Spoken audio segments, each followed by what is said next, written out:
എൻ്റെ കസിൻ താമസിക്കുന്ന ഒരു ബെഡ് സ്പേസ് ഉണ്ട്. പക്ഷെ അവിടെ ബെഡ് സ്പേസ് എന്ന് ആരും പറയാറില്ല, അവർ ഹോസ്റ്റൽ എന്നൊക്കെ അതിന് വിളിക്കുന്നത്. അവിടെ ഒരു മുറിയുണ്ട്.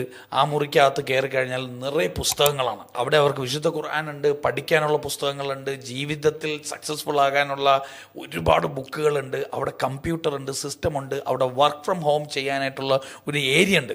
ആർക്കെങ്കിലും ഓഫീസിൽ പോകുന്നില്ലെങ്കിൽ അവർക്ക് അവിടെ വന്നിരുന്നിട്ട് അവർക്ക് വർക്ക് ചെയ്യാൻ പറ്റുന്ന ഒരു വർക്ക് സ്റ്റേഷൻ, അതിൻ്റെ കൂടെ ഒരു ലൈബ്രറി, അതിൻ്റെ കൂടെ ഒരു പ്രെയർ ഹാള്, അതിൻ്റെ കൂടെ ഒരു ക്യാൻറ്റീൻ, അതിൻ്റെ കൂടെ ഒരു കോമൺ TV ഏരിയ.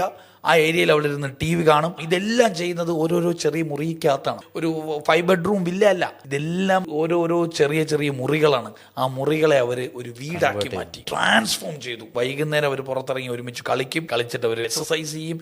എക്സസൈസ് ചെയ്തിട്ട് തിരിച്ചു വന്നിട്ട് അവർ പഠിക്കും. രാവിലെ 5 മണിക്ക് പ്രാർത്ഥിക്കാൻ ഒരുമിച്ച് പോകും.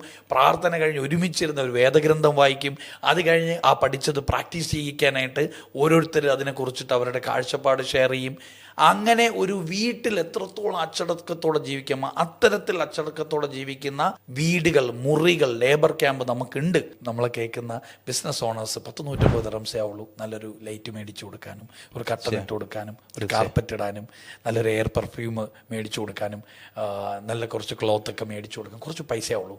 അത് മേടിച്ചു കൊടുത്താൽ ഉണ്ടാവുന്ന ഇമ്പാക്റ്റ്, അവർ തിരിച്ച് ജോലിക്ക് വരുമ്പോൾ ഏറ്റവും നല്ല പെർഫോമേഴ്സായിട്ട് തിരിച്ചു വരും. ഏറ്റവും നല്ല കോമ്പറ്റീറ്റീവായിട്ടുള്ള മൈൻഡ് സെറ്റോടു കൂടി അവർ വർക്ക് പ്ലേസിലേക്ക് വരും. അവർ നല്ല മനുഷ്യരായി തിരിച്ചു വരും.